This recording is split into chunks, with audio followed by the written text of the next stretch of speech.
The humanity's drive is all about constant development. Our ability to analyze and understand the environment has made us a highly advanced civilization technology-wise. But despite the great achievements, there are mysteries that we simply cannot seem to be able to solve. People have already been into space and even walked the moon. But on the scale of the universe, our journey has not even started. Millions of stars that light up the night sky are the testament to our planet being only a small part of what we call the universe.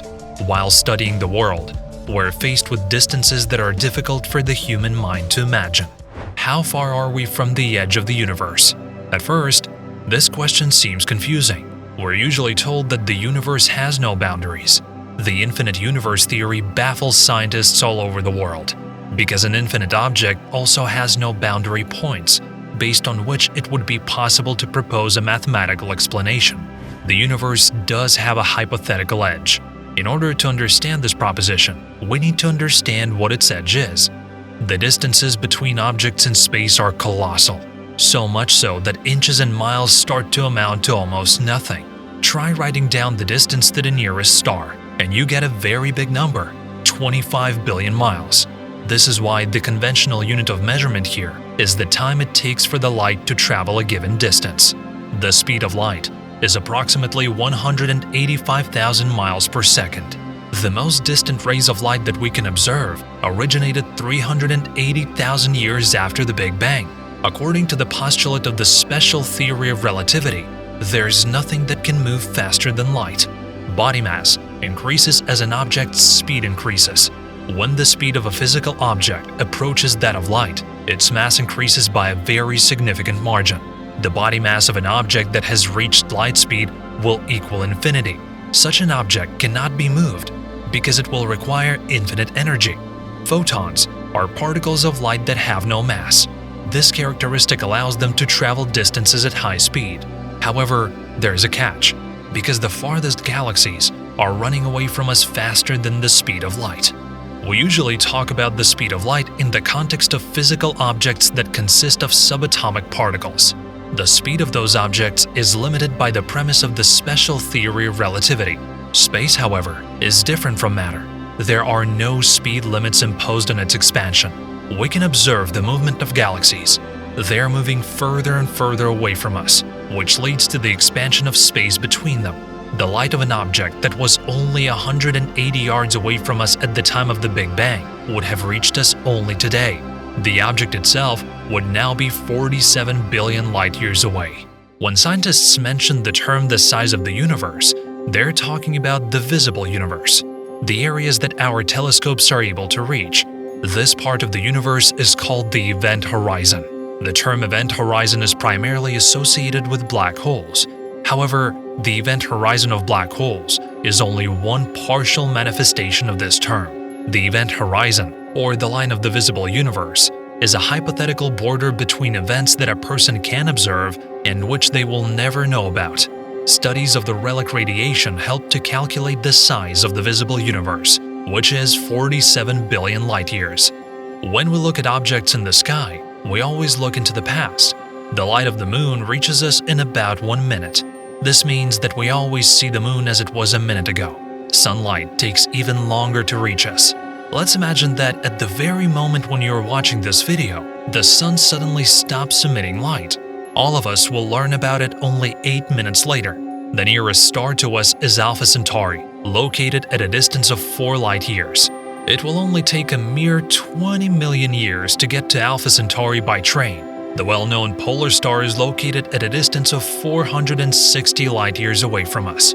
Most of the stars in the sky have already passed away.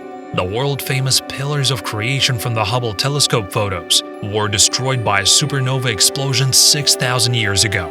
However, we will still be able to observe them for many millennia to come. The light of the galaxy closest to us, the Andromeda Nebula galaxy, takes 2.5 million years to reach Earth.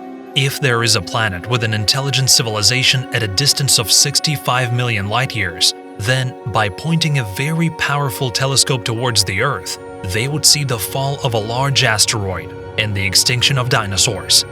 How do we know that the universe is expanding? The answer is actually pretty simple. If we observe objects moving away from us in all directions, it means that the space between us and these objects expands. To understand this, you can imagine a balloon with two dots drawn on it. When inflated, the surface of the ball will begin to stretch, and the distance between the 2 points will increase. Still, there's the question of how did we understand that objects are moving away and not approaching the Earth?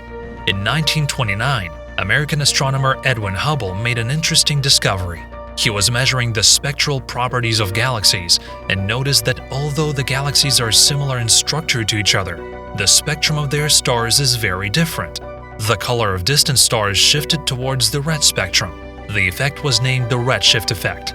Even more exciting was the fact that the shift of the spectrum of stars within one galaxy was insignificant, but for other galaxies it was very different. This phenomenon occurs due to the Doppler effect. The premise is that the farther away an object is from us, the more it shifts to the red side of the spectrum. The spectrum of nearby objects shifts towards blue. Due to the shift of the spectra, it was found out that the Andromeda Nebula galaxy is not moving away, but on the contrary, is rushing towards the Milky Way at a speed of 74 miles per second. Moreover, the rate of convergence between galaxies is constantly increasing.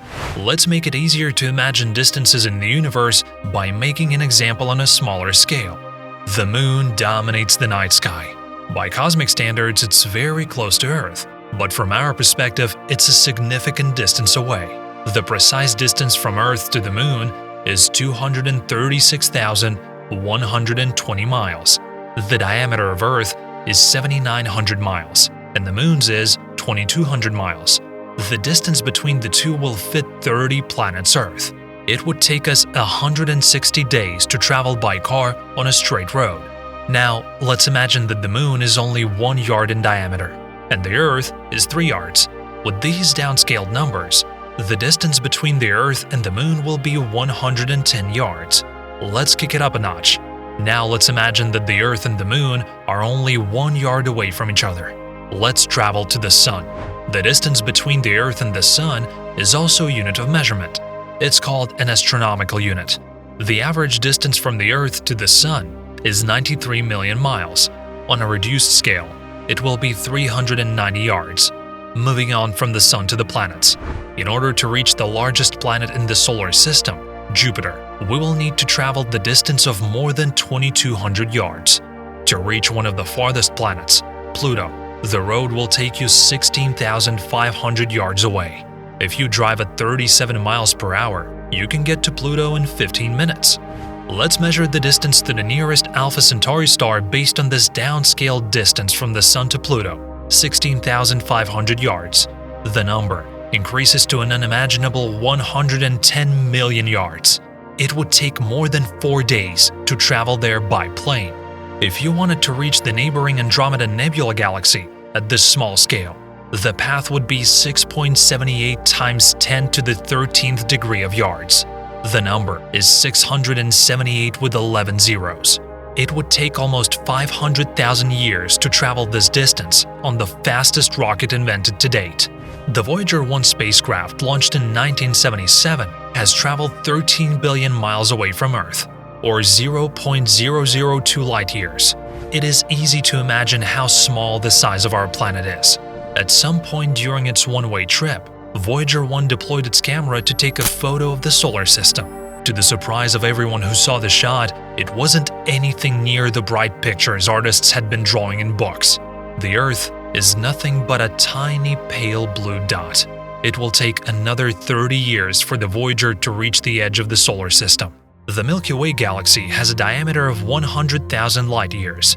Our galaxy's size is substantial, but it still pales in comparison to what lies beyond its edges. If we zoom out, we will discover a local group of galaxies, a cluster of 54 galaxies about 10 million years in diameter. Getting to the edge of the universe is an impossible mission.